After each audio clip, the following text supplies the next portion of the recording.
तोरण बांधा दारी, लक्ष्मी आली घरी, सजलेलं घर. आषाढी झाली तरीही इतकी माऊली टिळा तोरणं कशी काय असा प्रश्न तुम्हाला पडला असेल.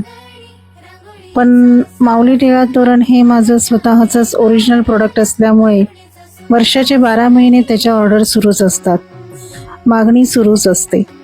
आषाढी एकादशी जवळ आली की फक्त थोड्या जास्त ऑर्डर असतात, लगबग असते, पण अदरवाईजही या ऑर्डर सुरूच असतात. शिवाय शिवतोरण आहे, स्वामी तोरण आहे, अनेक प्रकारची फुलं आहेत. प्राजक्ताची फुलं तुम्ही बघू शकताय किती सुंदर नाजूक आहेत. कोणत्याही AI बॅकग्राऊंडची गरज नाही, इतकी ती फुलं सुंदर आहेत. आणि विशेष म्हणजे कॉटन थ्रेडची केलेली आहेत. प्राजक्ताच्या फुलांना विशेष वेळ द्यावा लागतो त्यांच्या पाकळ्यांना शेप देण्यासाठी. शिवाय सोनचाफा आहे, गोकर्ण आहे, सगळं काही हँडमेड आहे.